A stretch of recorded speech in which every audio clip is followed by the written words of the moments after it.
Bonjour, c'est Fred, tipster du site gagnifuté.com. Dans cette vidéo, je vais vous proposer 6 pronostics pour le dimanche 25 avril.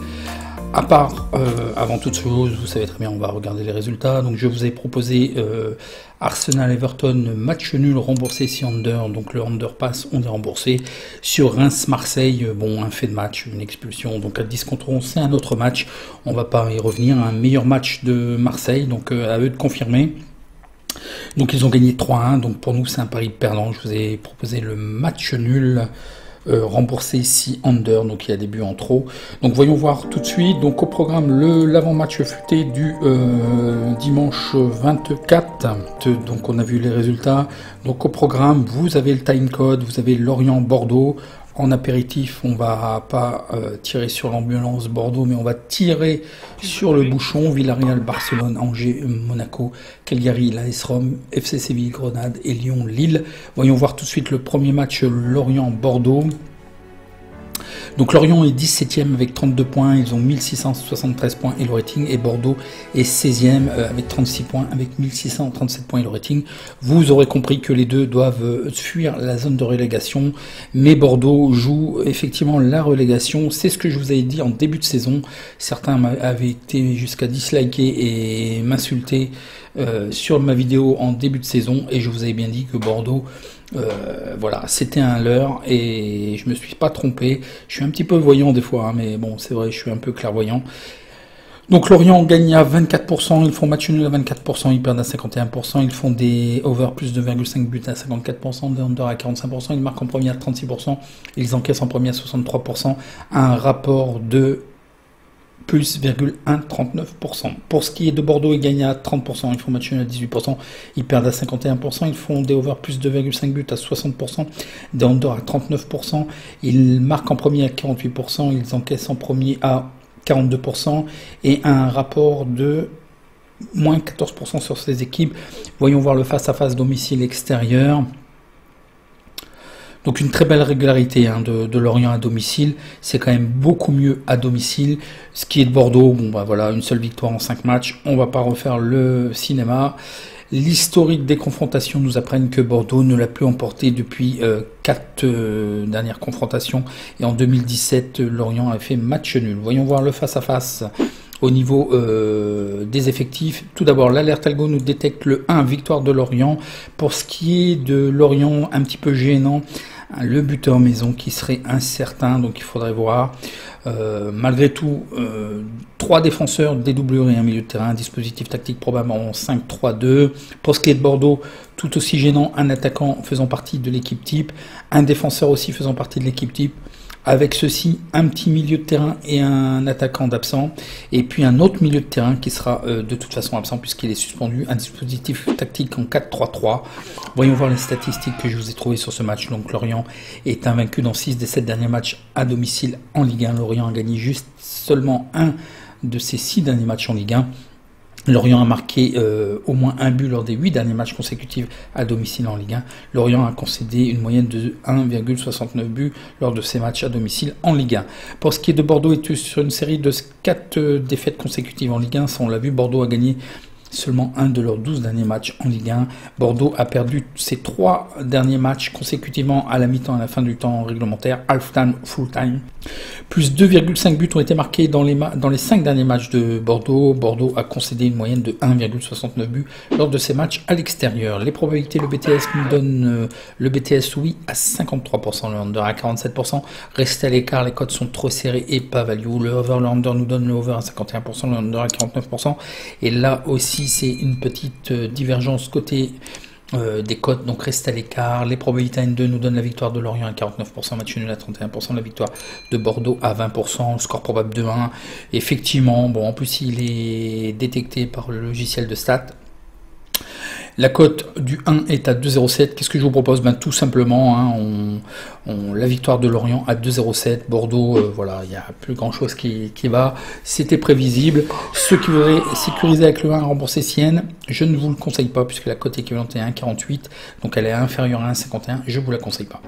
Le match suivant est en Primera División de la Liga, la 32e journée, Villarreal contre le Barça. Donc voyons voir le face-à-face. Donc Villarreal est 6e avec 49 points, ils ont 1827 points le rating. Et puis le Barça est 3e avec 68 points. Attention, ils ont un match de retard aussi, avec 2065 points, le face-à-face. Donc les données. Donc Villarreal aura de meilleures opportunités. Je pense qu'ils vont laisser couler ce match-là. Bon, s'ils peuvent prendre des points, ils vont prendre des points. Mais face au Barça, ça va être difficile. Ils ont des meilleures opportunités. Et il faut savoir qu'il vaut mieux pas qu'il y ait des blessés et des absents pour leur échéance en Ligue Europa. Donc c'est pour ça, je pense que le Barça va être bien pour emporter ce match. Le Villarreal va lever le pied. Ils gagnent à 37%, match nul à 40%, ils perdent à 21%, ils font de over plus 2,5 buts à 56%, de under à 43%. Ils marquent en premier à 59%, ils encaissent en premier en 37%, un rapport négatif de moins 25%. Pour ce qui est du Barça, ils gagnent à 67%, match nul à 16%, ils perdent à 16%. Ils font de over plus 2,5 buts à 61%, de under à 38%. Ils marquent en premier à 61%, ils encaissent en premier à 38%. Et un rapport de moins 0,039. Voilà, on n'est pas rentable avec le Barça. Le face-à-face domicile extérieur. Donc attention Villarreal, mais bon, je pense qu'ils sont un peu pénalisés. Leurs matchs de Ligue Europa leur prennent beaucoup d'énergie. Donc je pense qu'ils jouer sur des tableaux, voilà ce que ça donne. Et je crois que le Barça, bon, ils doivent se reprendre après la défaite contre le Real, mais ils sont sur des bons ratios. L'historique des confrontations nous apprennent. Eh bien, Villarreal ne l'a plus emporté depuis 11 matchs. Voyons voir les informations. Donc, l'alerte algo nous détecte le 2, la victoire du Barça. Les informations au niveau effectif, donc au niveau des blessés, un milieu de terrain et ce qui est gênant, un défenseur faisant partie de l'équipe type, un dispositif tactique probable en 4-3-3. Côté du Barça, un joueur incertain en attaque, mais c'est une doublure. Et puis 2 joueurs blessés, un milieu de terrain et un attaquant, Fati et Coutinho.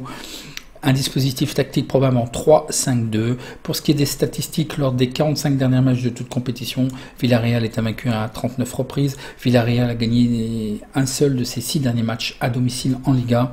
Villarreal a marqué au moins un but dans ses 11 derniers matchs de toute compétition. Villarreal a concédé un but et plus lors des 8 derniers matchs à domicile en Liga. Le Barça n'a pas été battu par Villarreal dans les 15 dernières confrontations. Le Barça est invaincu dans 28 des 31 derniers matchs de toute compétition. Le Barça est sur une série de 13 matchs consécutifs invaincu à la mi-temps contre le Villarreal. Villarreal a remporté 3 victoires à la mi-temps à la fin du temps réglementaire contre le Villarreal de toute compétition. Le Barça a marqué au moins un but dans ses 23 derniers matchs de championnat et le Barça a marqué 2 buts et plus contre Villarreal lors des 8 dernières confrontations en Liga. Les probabilités, le BTS, oui, à 61% et la cote est un peu trop basse, donc laissez tomber. Là, le over est en panne. Il nous donne à 1,43, donc laissez tomber. Le probabilité à N2 nous donne 21% pour Villarreal, 16% pour le match nul, 63% pour le Barça. Score probable 2-1 pour le Barça.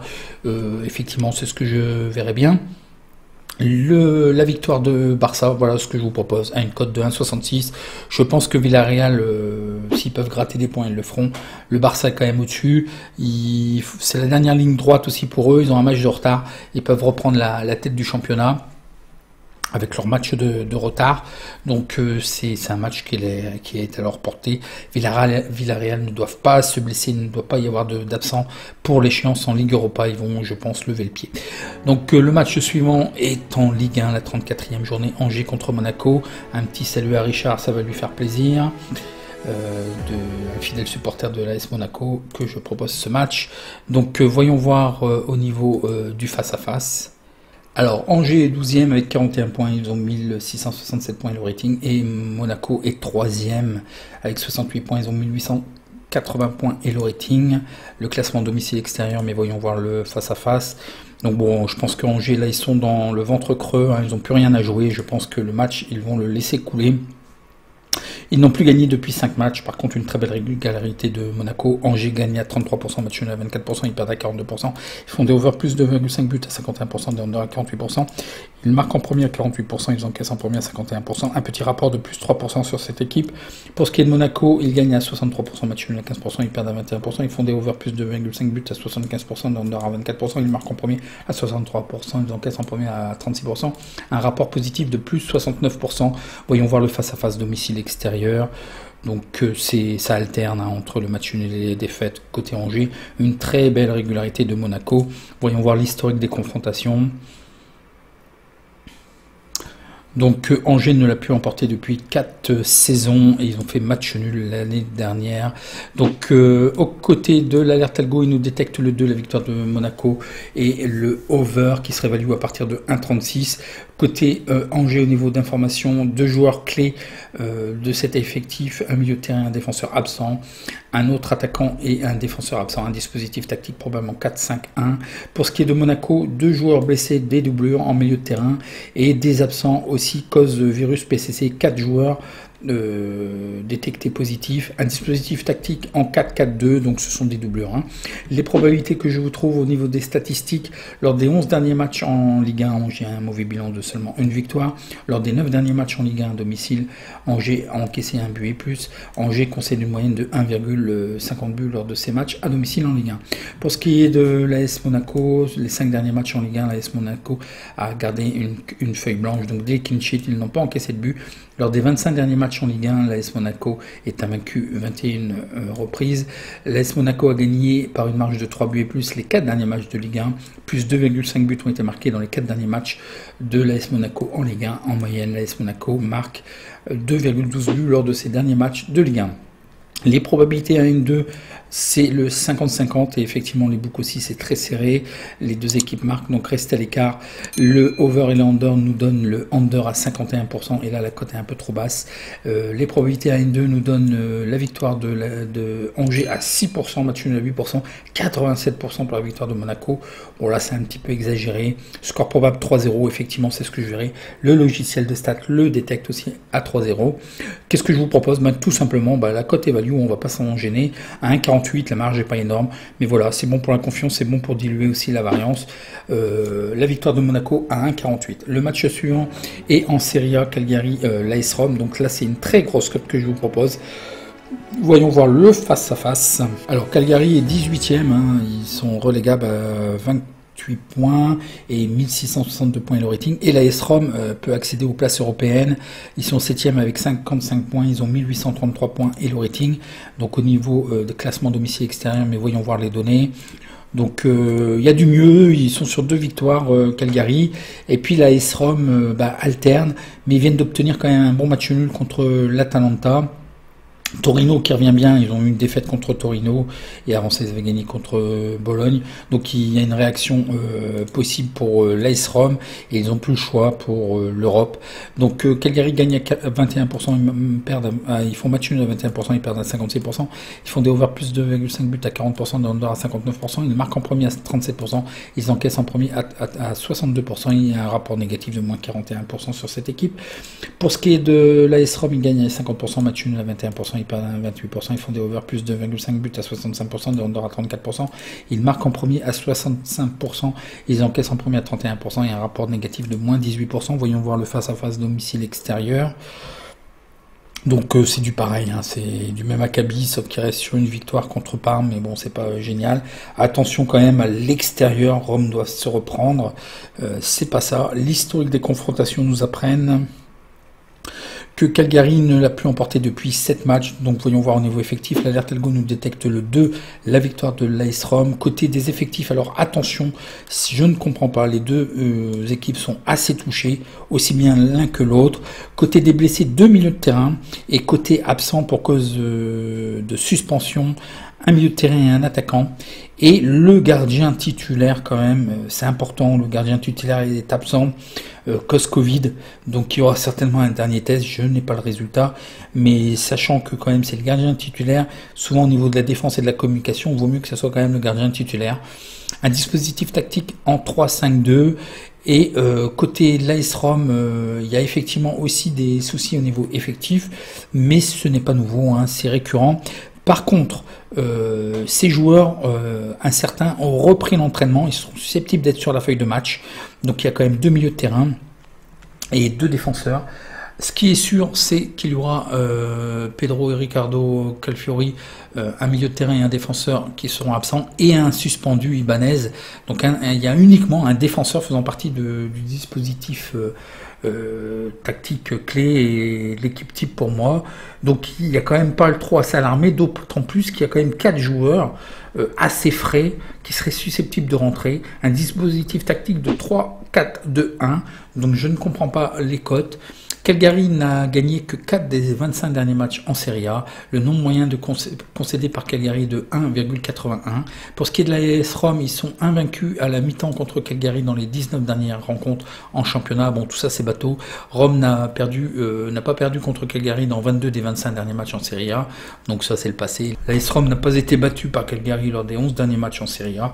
L'AS Rome n'a gagné que 1 de ses 7 derniers matchs à l'extérieur. C'est là où le bal blesse pour l'AS Rome, mais je pense qu'ils peuvent bien faire. Cagliari a d'autres opportunités à venir dans les matchs à venir, et l'AS Rome aussi, il ne faut pas qu'ils se loupent sur ce match là parce qu'ils vont avoir un calendrier un petit peu difficile, donc je pense que c'est un match à objectif, donc vous allez comprendre le sens de mon prono. Le BTS, les deux équipes marquent oui à 52%, et là une divergence puisqu'on nous propose oui à 1,43, mais la cote est trop basse, donc là le over c'est envoyé en l'air, donc restez à l'écart, mais les books nous voyaient 1,50, donc je peux pas trop vous dire. Pour ce qui est des probabilités 1-2, la victoire de Cagliari à 26%, match nul à 17%, et la victoire de Rome à 49%. Ce sont deux équipes avec un profil, il n'y a pas de match nul, ça gagne ou ça perd, je pense. Donc moi je vois quand même l'AS Rome, je ne comprends pas la cote, hein. Donc on va en profiter, je ne vois pas pourquoi Cagliari serait avantagé à ce point-là, que ça soit beaucoup plus serré, ok, mais je me donnerai mon avantage quand même de l'AS Rome, donc une très belle cote à 2,58. Et c'est ce que je vous demande de valider. Voilà, une belle cote. Moi, je pense que là, on est sur une dernière ligne droite. Je pense qu'il va y avoir des retours, des doublures qui vont être très fraîches. Donc, ils ont un bon coup à faire. Et effectivement, il ne faut pas qu'ils s'oublient. Je pense que c'est un match à objectif pour l'AS Rome, puisqu'ils vont avoir quelques petits matchs aussi un peu difficiles à venir. Donc là, c'est des points bons à prendre. Et Cagliari, ils doivent confirmer, hein, les adversaires qu'ils ont eu aussi, c'est d'un moindre niveau. Donc attention. Donc voilà, tout simplement la victoire de l'AS Rome à 2,58. Voyons voir pour le prochain match. Donc le prochain match est en Primera Division, la Liga, la 32e journée, Séville-Grenade. Donc voyons voir le face-à-face. Donc Séville est 4e avec 67 points, ils ont 1968 points et le rating. Et Grenade sont 8e avec 42 points, ils ont 1702 points et le rating. Donc l'un doit jouer pour la Ligue des Champions, et puis et encore même les premières places sont encore possibles, hein, mathématiquement. Et Grenade doit lorgner sur les places européennes. Voyons voir le face-à-face domicile extérieur. Donc une très belle régularité, il n'y a rien à dire côté Séville, hein. Ils gagnent à 65%, ils font match nul à 12%, ils perdent à 21%, ils font des over plus 2,5 buts à 31%, des under à 68%, ils marquent en premier à 71%, ils encaissent en premier à 28%, un rapport positif de plus 26% sur cette équipe. Pour ce qui est de Grenade, ils gagnent à 38%, match nul à 19%, ils perdent à 41%, ils font des over plus 2,5 buts à 58%, des under à 41%, ils marquent en premier à 48%, ils encaissent en premier à 51%, et aussi un rapport bizarrement de plus de 22%. Les cotes sont assez élevées lorsqu'ils gagnent. Le face-à-face domicile extérieur, donc toujours du pareil au même, c'est une belle régularité. Grenade revient juste, mais contre Valladolid, de l'emporter après une longue disette, hein, de victoire à l'extérieur, et c'est contre Villarreal, donc bon, c'est d'un moindre niveau. Donc l'historique des confrontations nous apprennent que les deux dernières confrontations, Séville l'avait emporté 2-0, donc voyons voir au niveau effectif. Donc l'alerte algo nous détecte le 1, la victoire de Séville. Côté de Séville, le groupe serait probablement au complet. Il y a juste deux défenseurs qui seraient incertains, dont un joueur faisant partie de l'équipe type, un dispositif tactique en 4-3-3, donc très équilibré. Pour ce qui est de Grenade, un milieu de terrain d'incertain, deux défenseurs absents et un autre milieu de terrain, dont un défenseur faisant partie du dispositif de l'équipe type. Un dispositif tactique probable en 4-3-3, voyons voir les statistiques. Séville n'a perdu aucun de ses 8 derniers matchs de toute compétition. Séville est invaincu dans 59 des 69 derniers matchs. Séville a remporté ses 4 derniers matchs en championnat. Dans ses 3 derniers matchs à domicile en Liga, Séville a réussi à garder sa feuille propre. Donc des clean sheets, ils n'ont pas encaissé de but. Lors des 9 derniers affrontements de toute compétition, Séville a marqué un but et plus. Pour ce qui est de Grenade, lors des 7 derniers matchs à l'extérieur en Liga, de Grenade, les deux équipes ont marqué. Dans les 9 derniers matchs à l'extérieur en Liga, Grenade a remporté une seule victoire. Lors des 9 derniers matchs à l'extérieur en Liga, Grenade a concédé au moins un but et Grenade a marqué plus 2,5 buts lors des 7 derniers matchs à l'extérieur. Donc là c'est un peu mal dit, il y a eu plus 2,5 buts lors des 7 derniers matchs à l'extérieur en Liga. Le BTS, les deux équipes marquent non à 53%, et là la cote est un peu trop faible. Le over est aussi en panne, mais les books nous trouvent le over à 1,65. Les probabilités 70% pour la victoire de Séville, 13% pour le match nul, 17% pour Grenade, score probable 2-0. Bon, le logiciel nous a pas donné les bons scores probo. La cote est minime, mais elle est value, et je pense que Séville doit enfoncer le clou, donc ils vont gagner à une cote de 1,43. Voilà pour ce prono. Le dernier pronostic est en Ligue 1, la 34e journée, Lyon contre Lille, donc voyons voir le face-à-face. Alors Lyon est 4e avec 67 points, ils ont 1857 points et le rating. Et Lille est premier avec 70 points, ils ont 1898 points et le rating. Le classement domicile, ça risque d'être serré. Les performances des deux côtés, une très belle régularité, même si ça alterne un petit peu, il y a quelques matchs nuls où ils ont effrité un petit peu leurs points. Lyon gagne à 57%, match nul à 30%, ils perdent à 12%, ils font des over plus 2,5 buts à 60%, des under à 39%. Ils marquent en premier à 54%, ils encaissent en premier à 39%. Un rapport sur cette équipe de moins 0,97%. Pour ce qui est de Lille, ils gagnent à 60%, match nul à 30%, ils perdent à 9%. Ils font des over plus 2,5 buts à 36%, des under à 63%. Ils marquent en premier à 69%, ils encaissent en premier à 30%. Un rapport positif de plus 26% sur ces équipes. Voyons voir le face-à-face domicile extérieur. Attention, Lyon, ça alterne les victoires et les défaites. Et puis, Lille n'a plus perdu depuis 11 matchs. L'historique des confrontations nous apprennent. Lyon ne l'a plus emporté à domicile depuis 5 matchs, et Lille l'avait emporté les dernières 1-0. Voyons voir au niveau de l'alerte algo, nous détecte le N et le 2, et puis le under qui serait value à partir de 1,34. Pour ce qui est des informations sur les effectifs, Lyon subit 2 blessés, 2 défenseurs et un attaquant. Ce sont des doubleurs, un dispositif tactique probable en 4-2-3-1. Pour ce qui est de Lille, le groupe serait presque au complet. Il y a Timothy Weah qui serait absent, un attaquant, c'est une doubleur. Un dispositif tactique probable en 4-4-2. Les statistiques lors des 30 derniers matchs en Ligue 1, Lyon est invaincu à 27 reprises. Lyon a marqué un but et plus dans les 13 derniers matchs en Ligue 1 consécutivement. Lyon a marqué une moyenne de 2,13 buts lors de ces matchs de Ligue 1 à domicile. Pour ce qui est de Lille, ils sont invaincus dans les 11 derniers matchs à l'extérieur de Ligue 1. Lors des 36 derniers matchs en Ligue 1, Lille est invaincu à 33 reprises. Lille a gardé sa cage inviolée, donc des clean sheets lors de ces 3 derniers matchs extérieur en Ligue 1, et Lille a marqué au moins un but contre Lyon lors des 8 derniers matchs contre Lyon.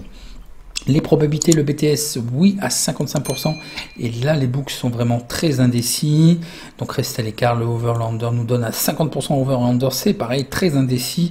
Les books donnent quand même un peu plus, le under à moins 2,5 buts à 1,66.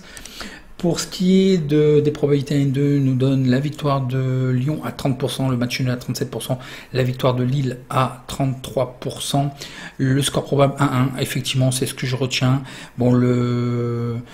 Le logiciel nous donne 0% puisqu'ils ont mis 100% sur ces scores-là qui me semblent un peu trop élevés. La cote est un peu exagérée de Lyon, là il faut que ça soit un peu plus serré. Donc qu'est-ce que je vous propose? Tout simplement le match nul. Moi je vois que les deux vont marquer aussi. Donc le BTS qui n'est pas value, mais pour sécuriser on peut le prendre. Donc le match nul à 3,65, remboursé si BTS oui à 1,45. Ce qui nous donnera une cote équivalente si les deux passent à 2,56, qui est pas mal. Donc faites votre répartition avec la calculatrice linka.us/calcul. Voilà pour ce match et ce dernier match. Si vous avez apprécié, un petit like, et puis je réponds à vos questions en commentaire. En attendant, bon match et à demain. Merci.